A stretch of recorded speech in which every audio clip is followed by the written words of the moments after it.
American Made set in a time when you could get away with things like this. I mean, the kind of flying that Barry did and the things he got away with, you know, that'll never happen again, right? That's, you know, with the technology and GPS and things that exist today, you couldn't get away with what Barry got away with in the 80s.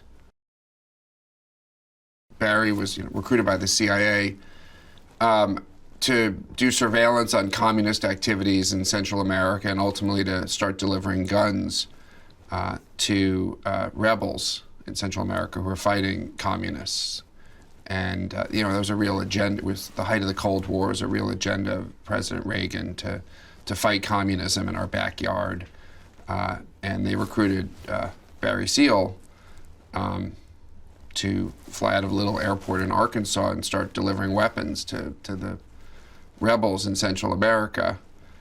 And Barry, you know, was a real opportunist, and he had an empty airplane on the way back, and he was, you know, had been, because he was working with the CIA and he was conducting this these illegal operations with the CIA's help, he could get in and out of the country undetected.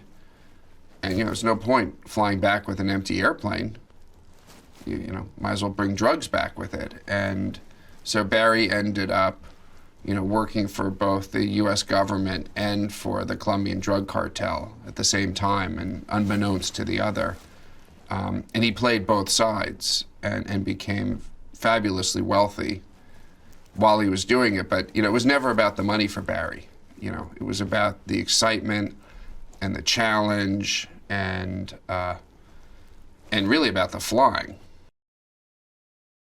American Made was my chance to tell a story about somebody who screwed over the White House, who you know, took advantage of everybody, and for a long time, and you know, really got the most you could possibly get out of a life.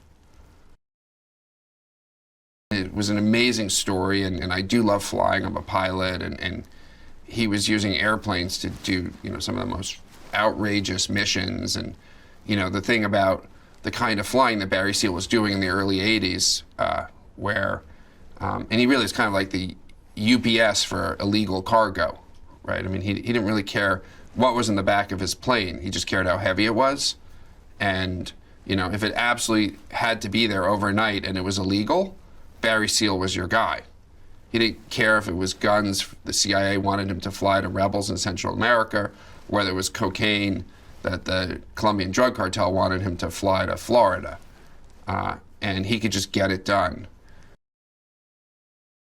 The other sort of key relationship in the movie is with the CIA and Donald Gleason, who plays Tom Cruise's handler at the CIA.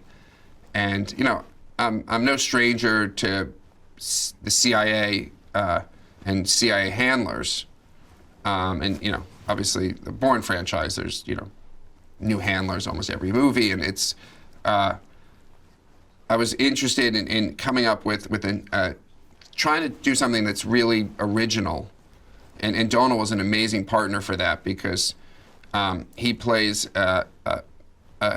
Tom's handler, and therefore, you know, a real adversary and somebody who could be very dangerous to Tom.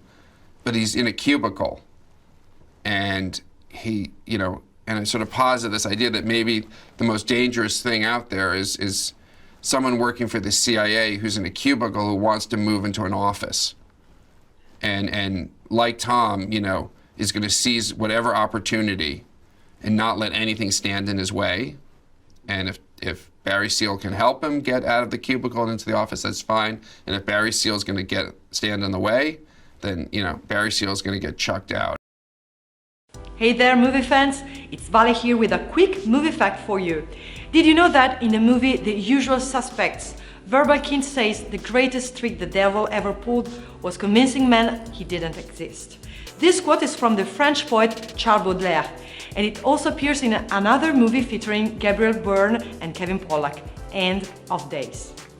That's all for today. Subscribe and ring the notification bell to always receive the latest trailers the moment they are online.